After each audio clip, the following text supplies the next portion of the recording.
Have you dreamed of bigger things for your life? Then you are in the right place. Each week, you will be given tips on how to change your inner dialogue, conquer your goals, and ways to step into a higher version of yourself. I'm your host, Lauren Kubat. I'm a motivational speaker who hosts personal development events. I'm a sought-after fitness instructor, a wife, and a mom of 2 young boys. I'm obsessed with all things personal development, and I believe anyone can achieve the life they want. Let the Become Your Vision podcast be the inspiration you need to step into greater things. Now let's go.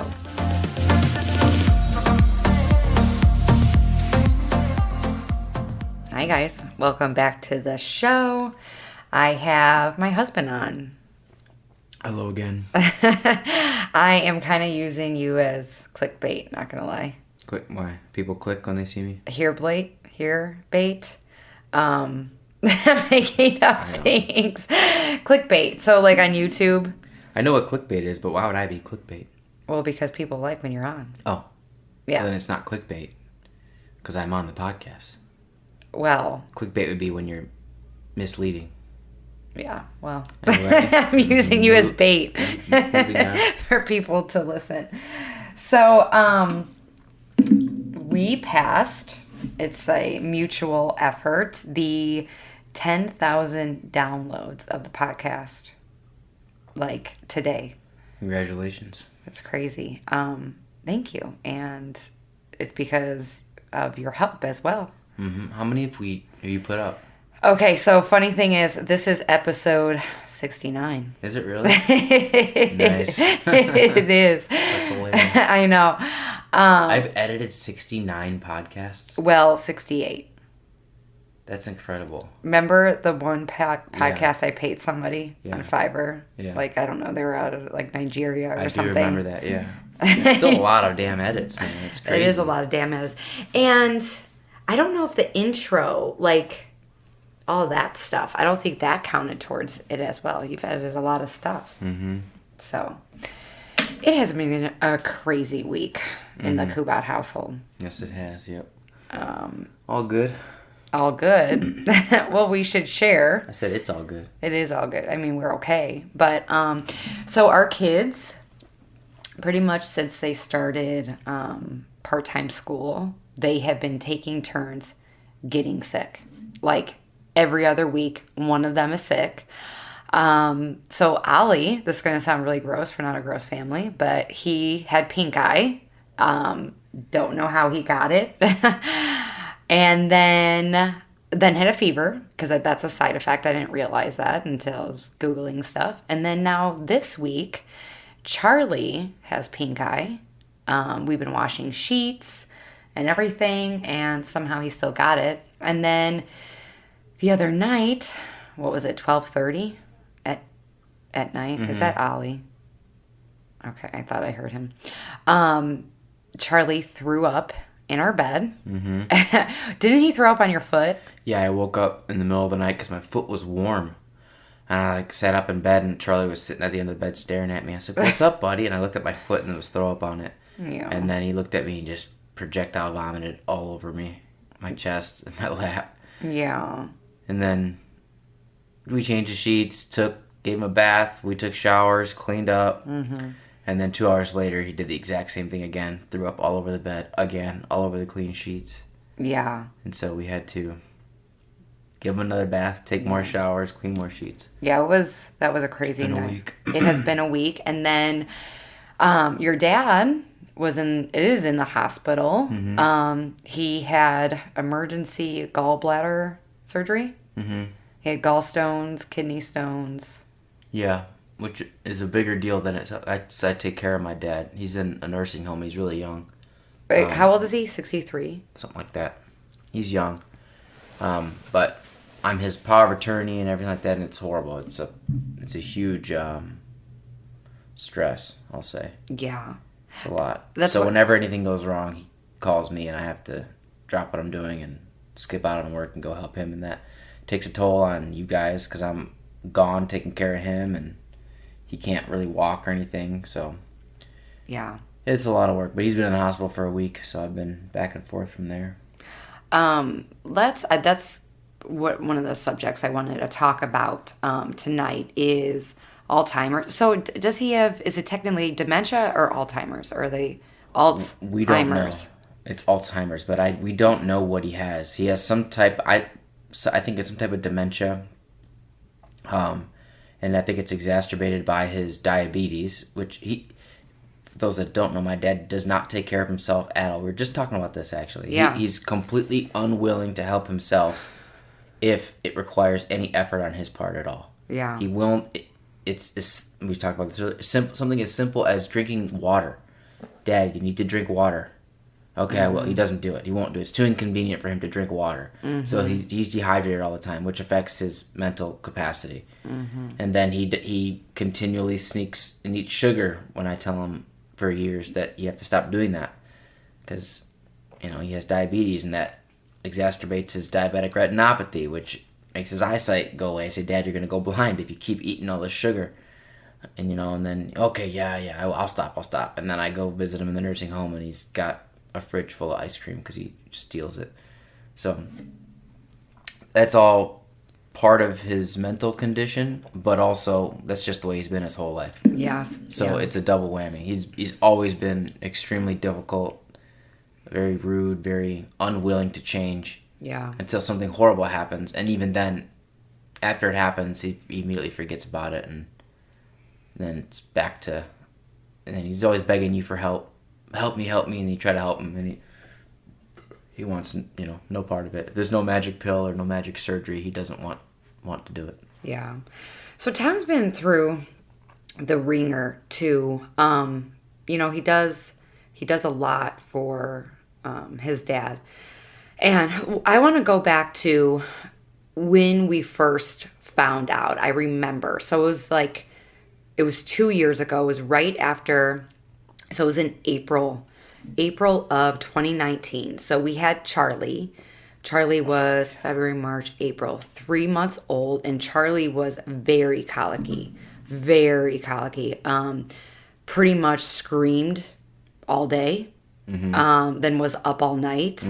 And there was no consoling him. It was a really hard time. So it was April 2019, we had gone down to Florida to visit your sister, my sister-in-law, Kristen, and for our niece's first birthday. Yeah, it would have been her first birthday. And your dad called, right? And he was acting weird? No, he didn't call. We dropped off Bailey at his house for him to watch our dog. And, yeah, we went to see Kristen when we got home. I went to go pick up the dog, or he came to drop her off. Oh, no.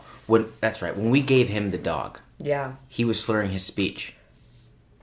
Okay. All of a sudden. So my dad was building a 3-car garage, 1,500 square foot garage by himself on his property. He had just moved here probably a few months ago. He just moved here, but this from Chicago. Yeah, and this is what he was doing. He was maintaining a 18-acre property, building a garage almost by himself. I would go there and help whenever I could, but basically he was fine. Yeah. Right? And, as good as health as you can be, but good enough health to be moving around. Yeah, completing a major construction project. Anyway, he shows up to get the dog, and he's slurring his speech. We thought he had heat stroke. We're like, Dad, you need to drink some water and frickin' stop working outside in the middle of summer in South Carolina building a garage. And we wrote it off. Yeah. And we went to Florida. We got back. The dog bowls were broken. Bailey was not doing good, because he hadn't been taking very good care of her.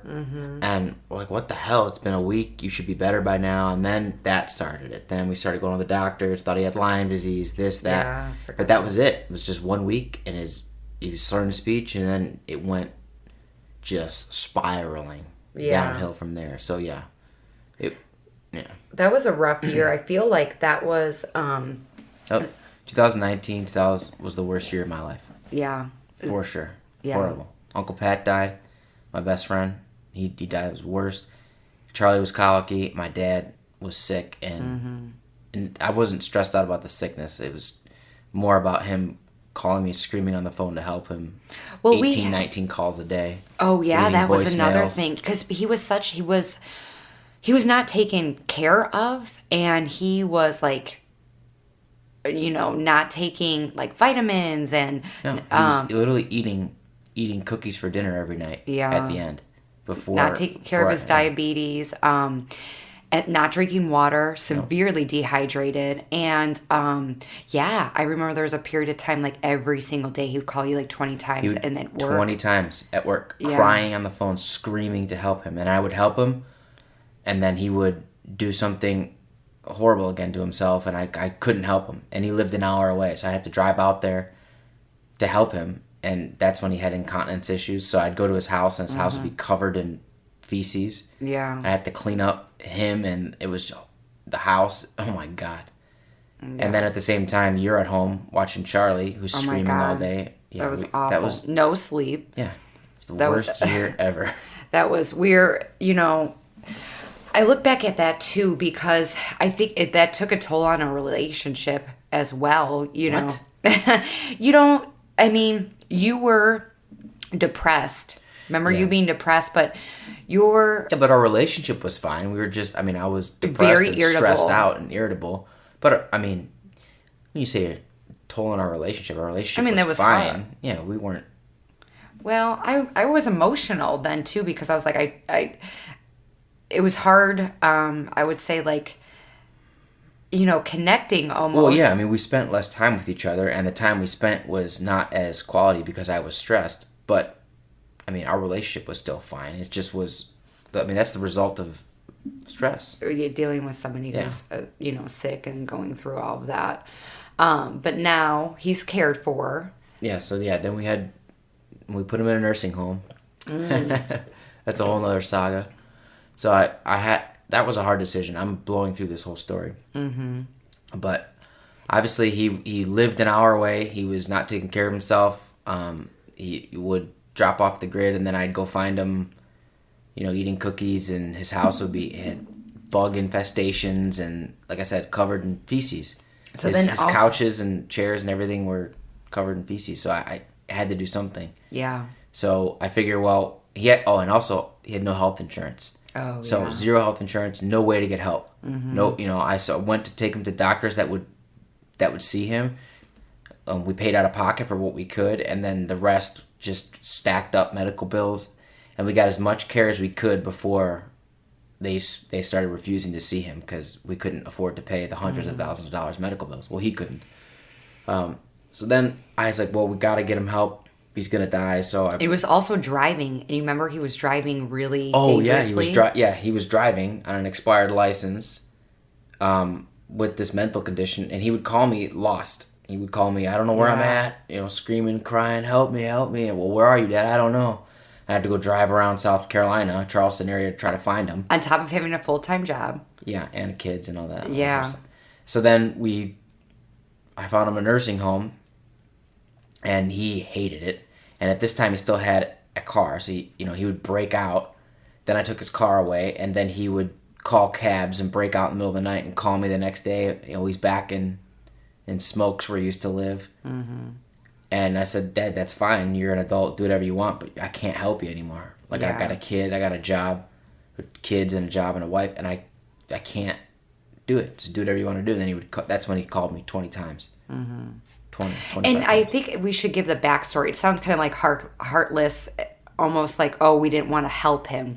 We did want to help him. We were trying to help him, but he didn't really want help either. He was very combative. Yeah, combative, and he just wouldn't listen. And on top of that,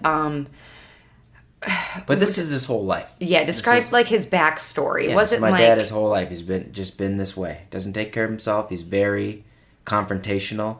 He has the worst outlook on life ever. The whole world is always out to get him. Yeah. Everyone's an asshole. Everyone's a jag-off. And I love my dad, but that growing up, that's all me and my brother saw out of him. Yeah. And then we skipped over this too. He's a really heavy drinker, and that is what contributed. That's what exacerbated his whatever it is, Alzheimer's, whatever he's got that's undiagnosed, but is they believe it to be dementia.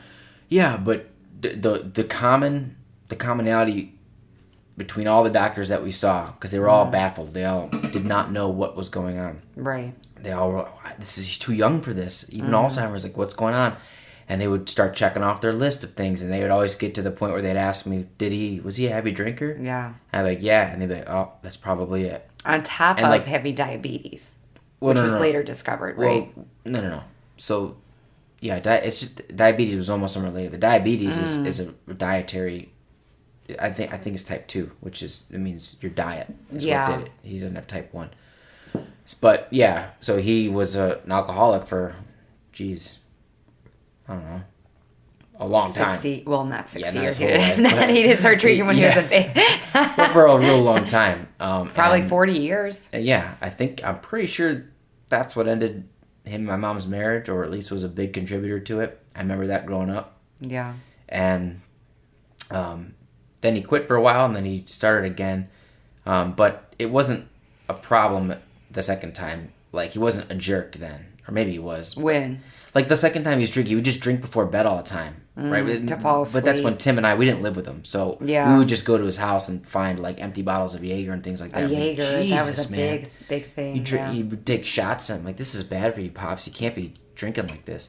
But anyway, we think that's what did it, which is actually good news because... Hereditary? Yeah, it makes me less concerned because I don't really drink. So we are drinking high noons right now, though. We're drinking now. I feel like we had a cocktail at least every single night for the past week. Yeah, it's nice. Yes, I have.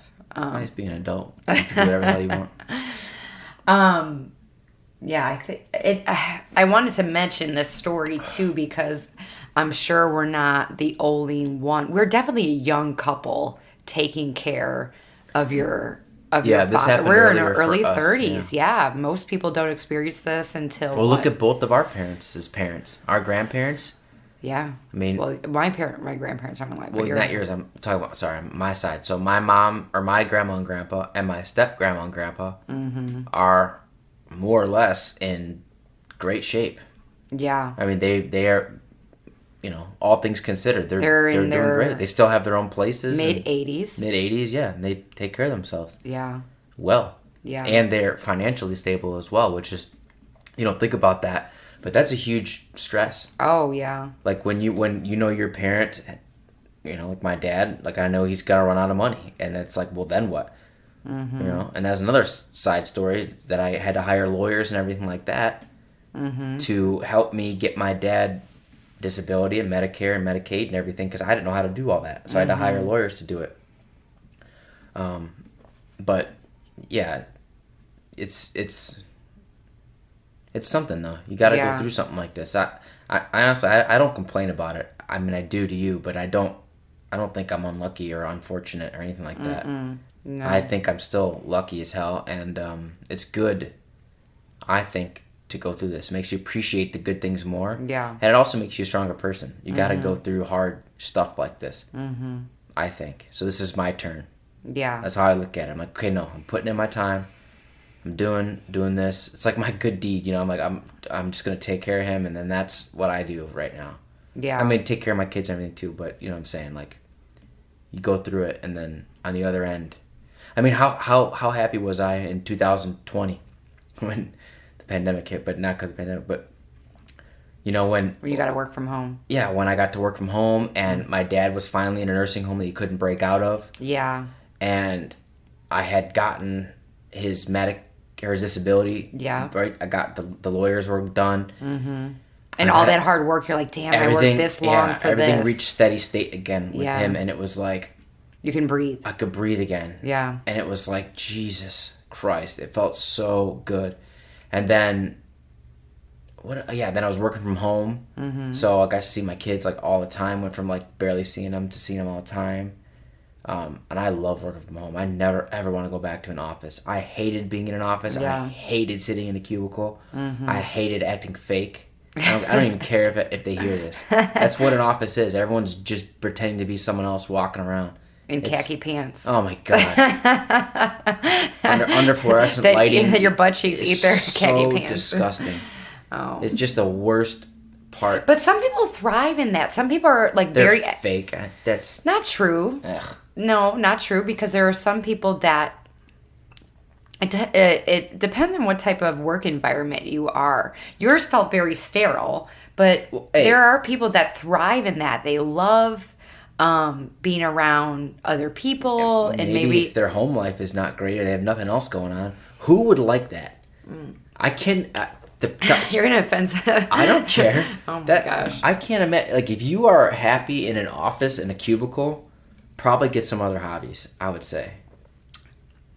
Yeah, I don't know. I'm sorry. Yeah, maybe I'm being a little too. You're kind of being like harsh a little bit. No, if you like an office, good. I'm happy for you. Oh my god. All right. Not for me. Sorry. It's just not for you. You're. I'd rather be flying. Yeah. So that's I have a good title for this one, but I wanted to talk about. So let's talk about your motorcycle accident. We already did. No, we didn't. We covered this in another podcast. I guarantee you we did. I don't think we did. Well, I will edit this out if we did. Well, let's go back there. So you're an adrenaline junkie. No, I'm not. You don't consider yourself an adrenaline junkie? I don't think so, no. Okay, what is your definition of an adrenaline junkie? Like doing crazy? No, I just don't think I'm an adrenaline junkie. Nothing I do is really adrenaline. Okay. It's perceived that way, like flying, my paramotor, but I don't get adrenaline from any of that. You used to have a motorcycle. Yeah. Yeah, again, I wouldn't consider myself one, but okay. Well, I guess seek adventure. I just like hobbies. I don't know. Yeah. So, kind of talk about your journey from, I guess, you've always been interested in aviation ever since I met you. Mm-hmm. What was my, this high noon is making me burp. Excuse me. So one of the gifts I got you when we first started dating, 16 years ago. An exploratory flight. Yeah, in the Hills, Illinois. Like in the Hills Airport, yep. There was and he loved to fly, so I got him that. Loved that. You were going to study aviation in college, and talk about why you didn't again. I didn't because I knew I was going to go to school for architecture or engineering. I didn't know which one, and I wanted to do aviation as well, and they talked me out of it. Yeah. The whatever you call counselor. it. Counselors, whoever it was, at the school said, "No, don't do that. Just go to school for engineering and." Why did he do that? Later. He gave good advice. He did that because at the time the market was bad. The job market for aviation was bad. And he was honest with me. He's like, "Look, that it's expensive," and boy, was he right. I mean, looking back, knowing what I know now, yeah, and I've said this before to people, is the worst way to learn how to fly is to go to school for it. Really? Yeah, that's called it's a 141 program, and it's good for some people, but I'm telling you, I don't know if it's the worst. You may learn the most, but it's the most expensive way to do it because you just rack up a bill. Go to school for it. You still have to go to school for it. You're talking about college, yes. University, yeah. If you go to school for it like that, they just, it's like when you're on a cruise and they give you a booze card and you don't, you just keep swiping and swiping and swiping. And by the end of the cruise, you got a $1,500 bill. It's the same thing with that. But anyway, he talked me out of it, and it's an interesting analogy. He said, "Fly later for fun. Don't do it for a living," which I still might want to do that, but I said, okay, I won't, and I went to school for engineering instead. Yeah, and that's what you do now. Well, yeah. Yeah. Okay, so I felt like in college, though, you had this, I felt like you had to fill this void, which was, I felt like you were seeking adventure or adrenaline. Yeah, well, I was obsessed with motorcycles too. You know that. And I couldn't have a bike because I was on my parents' dime at the time, right there. Share that story. Helping me pay my college tuition and rent. And my mom was like, "Well, okay, you get a bike, but that means you can afford a bike, you can afford your tuition. I'm not going to pay it anymore." Mm-hmm. Of course, we were broke, so we just didn't do it. I didn't do it. So never bought a bike. And graduated college. We're in the bike store now. Bought a bike. Yeah, bought a bike. It was awesome. Loved it. Crashed it. Well, I didn't crash it. Let's talk about the day of. Okay, so do you remember that day? I don't remember the day, but I've told the story enough that I have this vague memory. Were you wearing a red Cummins shirt too? I was wearing my Derrick Rose shirt. Derrick Rose, the Chicago Bulls. Tom is wearing a red shirt right now. So that's what I thought. Okay, so I want to say it was like a Tuesday or Thursday. I don't know. It was Ram Day. We didn't have kids. You were upstairs taking a shower. Yes, I was let downstairs. me explain this. Oh, okay. We had gone to dinner. We had gone back to our apartment at the time. And I went to go take a shower. And Tom got a new windshield for his bike. Nice. And you remember that windscreen? Yeah, I did. Windscreen. And he didn't tell me he was going to. He just wanted to test it out. But he figured he would just like go around the block or whatever. So I take a shower. I get out of the shower. We had lived in Indiana. So we came originally from Chicago. Lived in Southern Illinois for school. Moved to Indiana where we both got jobs after college. And we were in the apartment. And for 3 months, so we were brand spanking new. And I was taking a shower, got out of the shower, and I got a phone call. It was an Indiana phone number. And I was like, Indiana? I'm like, and I never answer like out of state. I barely answer in state now. I'm like, let it go to voicemail. But for whatever reason, I was like, okay, whatever, I'll pick it up.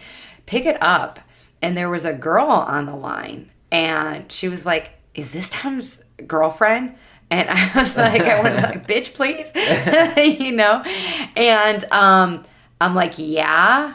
And then she was like, well, Tom's been in a motorcycle accident. And then I don't really remember. I'm like, what? And I'm like, I was so confused because you were literally just in the apartment. I went to take a shower. It wasn't a long shower. And it happened so quickly.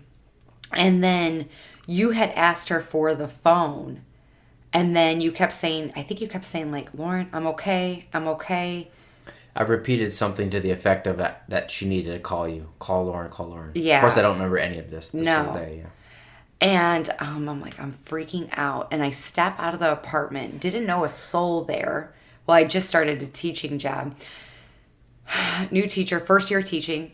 And then the woman, she's probably in her 20s, not too much older than us. She had worked at the CVS right by our house. So she was working.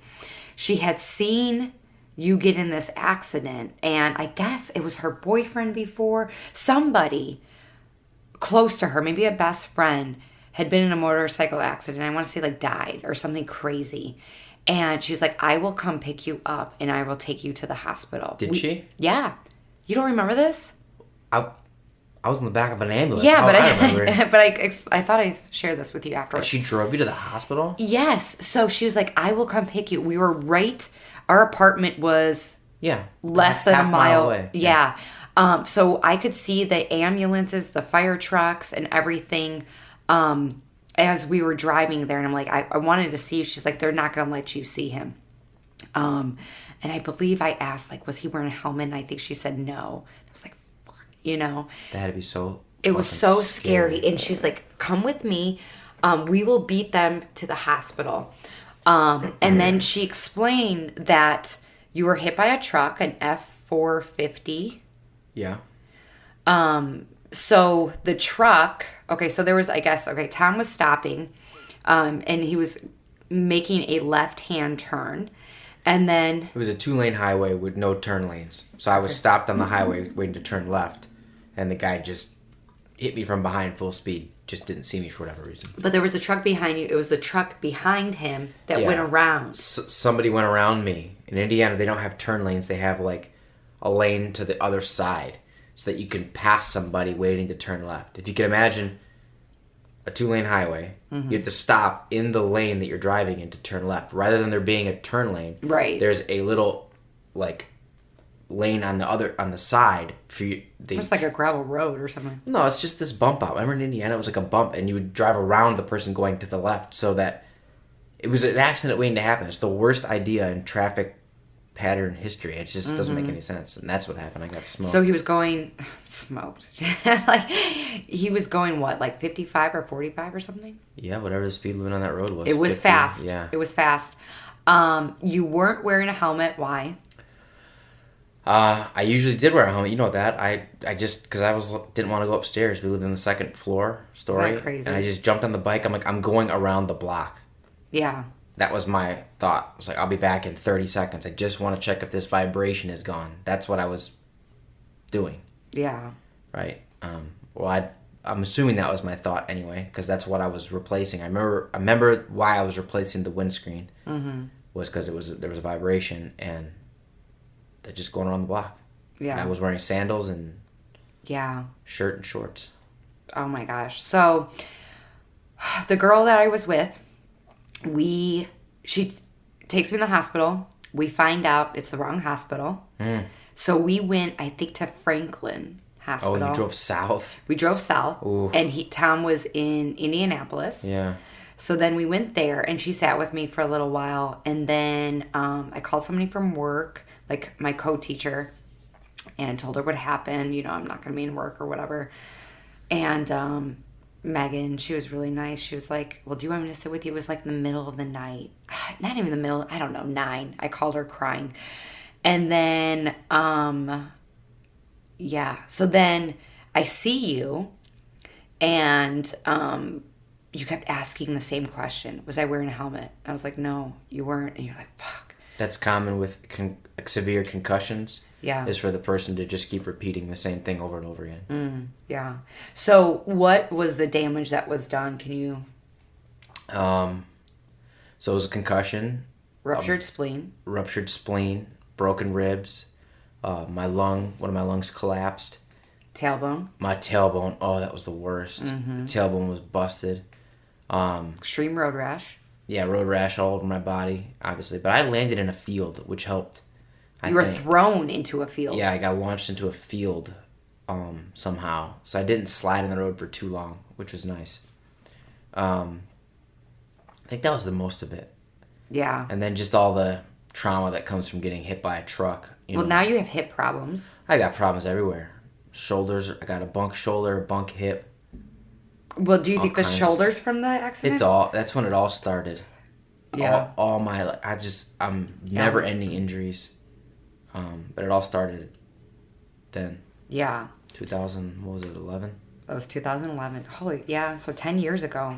10 years ago. And then, so we didn't have family here. And then I remember my mom, everybody was living in Chicago. My mom drove down, and why did she only stayed for like 4 hours or something, but she didn't want me to be alone.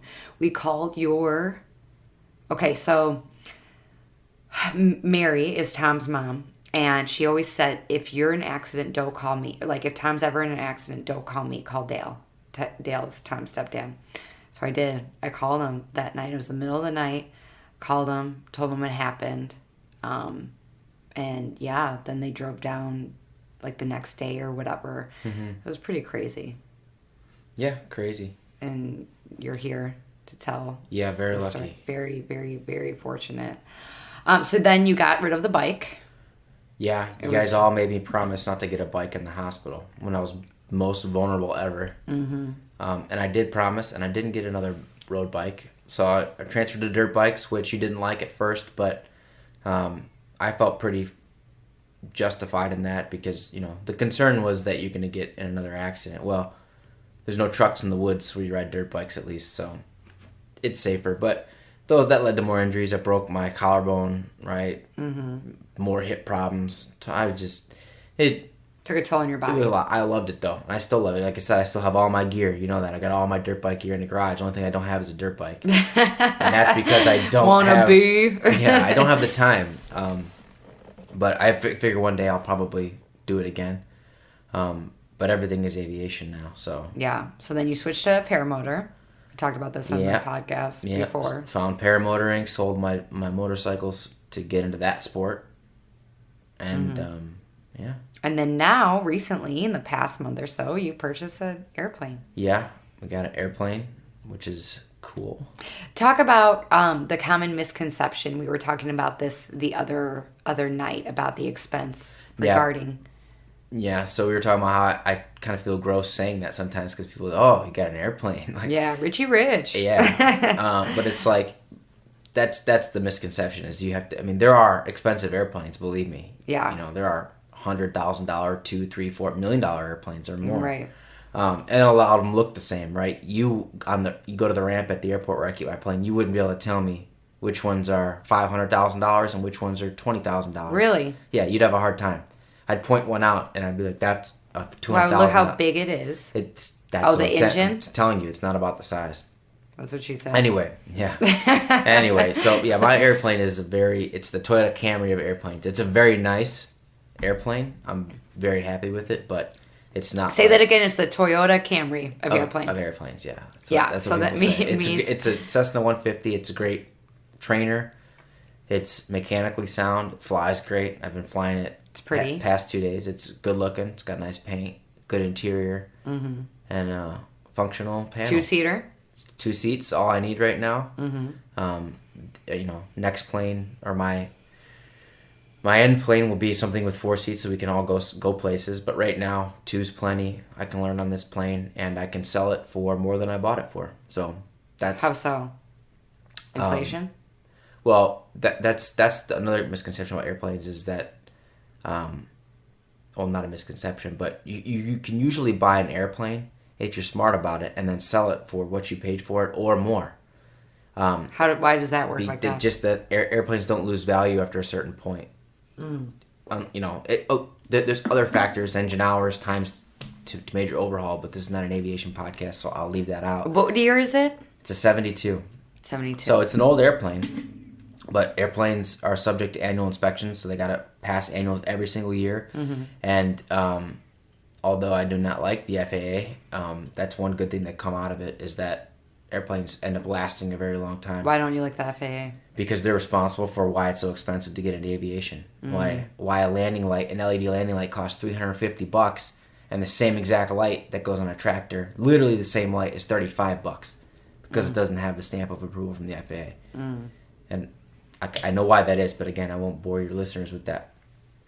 But yeah, so the airplane that I got is still expensive, but yeah, I say we. Mine. Yeah, it is. Yeah. We want prenup. It's nice, but I'm learning to fly. That's why I bought the airplanes. I'm learning. Maybe I'm getting Kidding.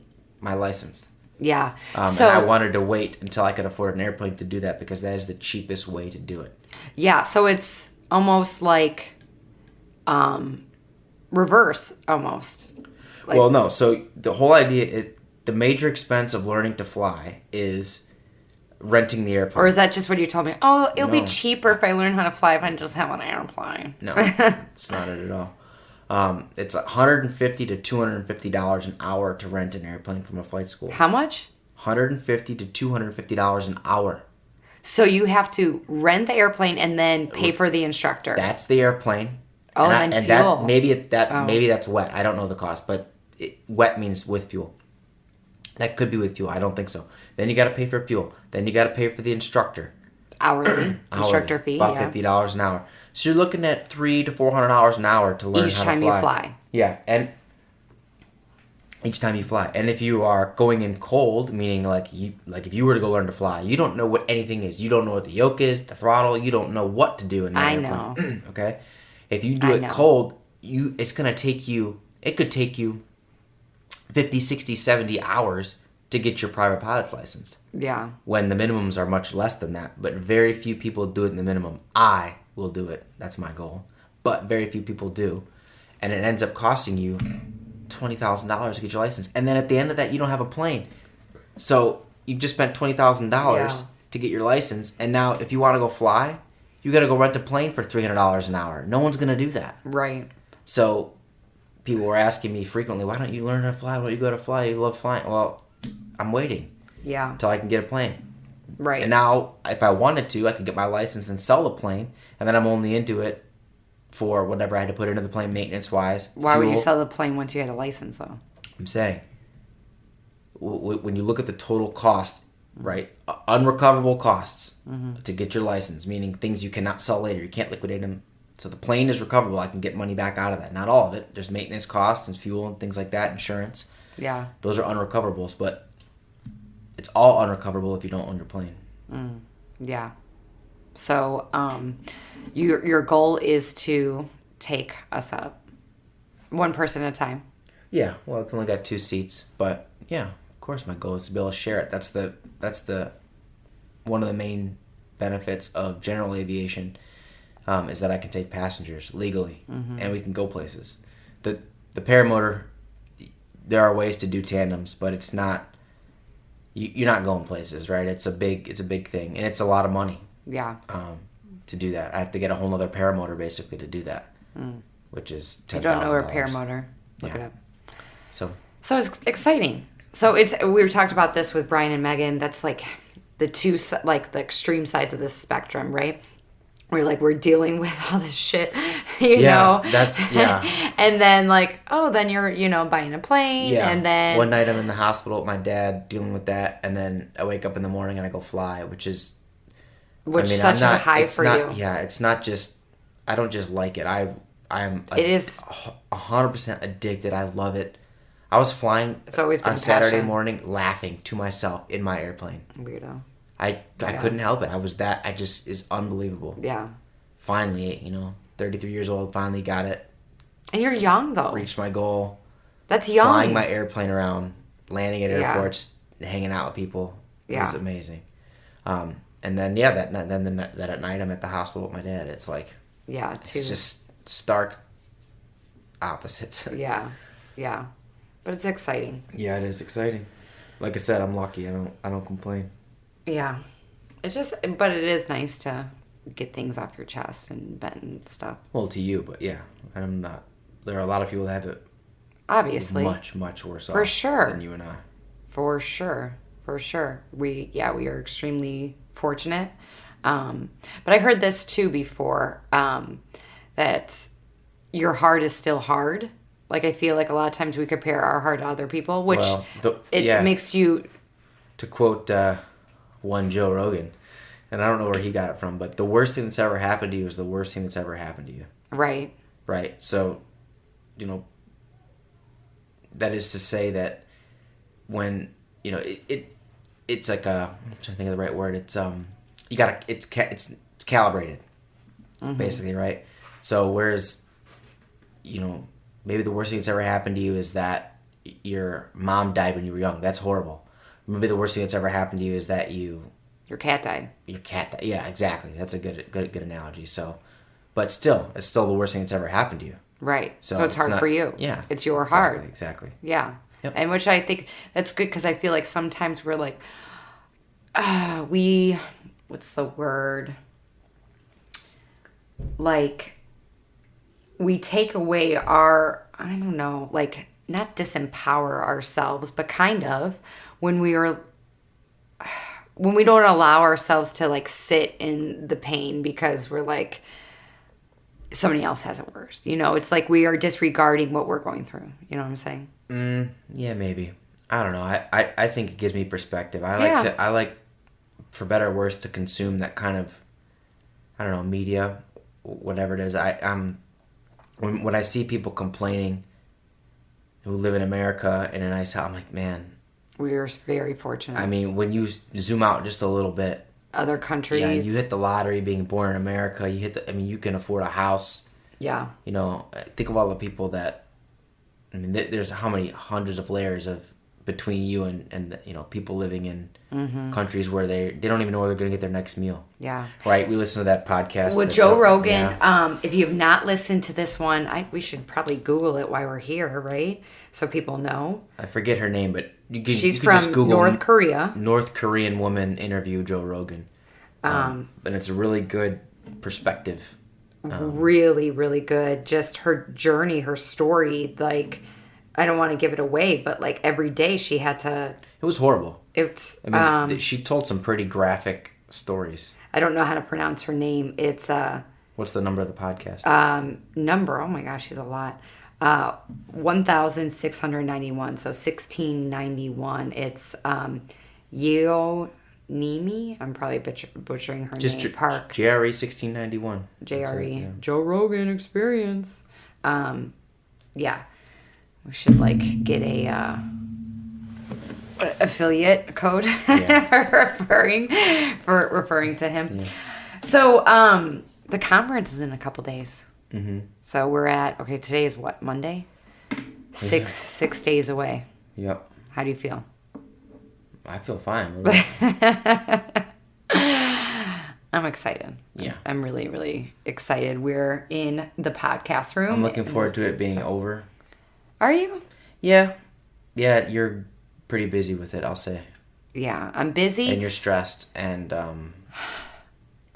yeah, there are. But do you think I've acted different this time around? No, it's just you're very busy. I like when you're not this busy. Yeah. It's nice. It is true. Because I'm constantly on my computer. And Yeah, you're working a lot. So it's okay. I'm just saying it'll be nice when it's all over and you're happy that you did it. And I just am excited for everyone to experience it and for women to come together again. We haven't done this in 18 months. Mm-hmm. We did a virtual one, but it was cool, but it's not the same. In person is amazing.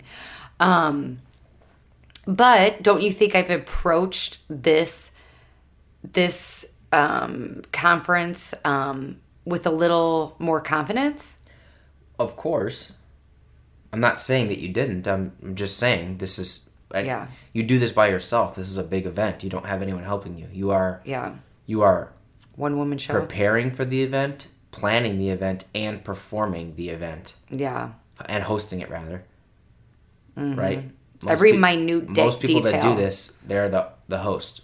Right. So there's other people that do all the background. You're doing all of that. That will You're come one securing day. sponsors. You are selling tickets. Literally everything that goes into it. I'm not helping at all. Did I do anything? You're going to get a camera and video it. Yeah, the day of, I'll be doing the video. Yeah. But there's someone else doing the camera. You've secured her. Photography, Maria. Shout out to Maria. You guys you did it all. So and doing it all. I'm excited. I'm excited to see everybody there. And for them just to experience everything, to hear our speakers, and just, just be empowered to go after the life that they want and truly to become their vision. And that's what it's all about. And I'm super, super excited. Couple days away. Yeah. Did you want to add anything to this podcast? Nope. You are like... That was a long one. It was. We went over everything. I know. You know. got my dad. You got my motorcycle accident, aviation. You want to know what I'm going to call it? What? Alzheimer's, airplanes, and accidents. Okay. You don't think it's that good? I think people will look at him like, what the hell? That's clickbait. That'll get them. It got you if you're listening. Yeah. Cool. Well, thanks for being on again. You're welcome. About every 25 episodes you're on. Okay. So lucky number 69 this time. Nice. You're very one word answers tonight. I don't know if I'm good on podcasts. You are. You're just yourself. People don't know you. It's okay. It's okay. He doesn't care, obviously. I don't care. We're very different in that sense. Yeah. I'm very... This is why I'm good at working at home. Yeah, that's why you're good at not being around people. Yeah. They say engineers have a specific personality, and I almost feel like you fit that prototype. I don't relate to most engineers, to be honest with you. You know? No. You're very black or white. There's no gray. You don't ever go off emotion. Well, with math and science, that's the way it is. It's ones and zeros. Black and Oh white. my gosh. It is. That's what it is. I know. Which is what I like about it. You can't argue about it. But it's so 1 + funny. 1 is 2, and it'll always be that way. But that's so funny because we're so different in that, because I'm a little woo-woo and I'm totally off emotions, and there is a lot of gray. Well, there's gray area and other things. Yeah. I just try not to discuss those things. Why do you think we work so well? I don't know. You're hot. Oh my gosh. Give me more. I don't have to. We've been together for 15 years. It's proven. We don't have to. Oh my, okay. We're still happy. I'm not going anywhere. Yeah, me either. Cool. I want to have your plane though. Well, that's why I'm not going anywhere. I'm just kidding. I want halvesies. Totally kidding. All right. Well, hope you got something out of this episode, some entertainment. And yeah, if you love the episode. So Apple has a new thing. Instead of I guess instead of subscribing, you have to follow. There's like 3 dots in the Apple Podcast up to the right. Make sure you're following so you can get updated on more episodes. And also, I'm a little butthurt if you're listening to the show and you have an Apple Podcast app and you haven't left a review. I'm just going to just point it out there. Like, why? Why? I am not too proud to beg because reviews matter. It helps with ranking, and it's just a nice friendly message that I can read too. And I love to go back on my reviews and read nice messages because it cheers me up. So if you haven't done that yet, do that please. And if you don't know how to, Google knows how you can do that. All right, so thanks for being on. Thank you. Love you. Love you. And remember, come on, say it this time. You've never said it. You say it better. You got this. And I mean it. You do. You got this. Have an amazing day. Bye. Thank you so much for tuning in today. If you love this episode, make sure you are subscribed so you know when more episodes come available. My goal is to inspire others to become their vision, and one way to get the word out is with reviews. I would really appreciate it if you left an honest review on iTunes, and it would mean so much to me. Thanks again, and remember to go after the life you want. Bye, guys.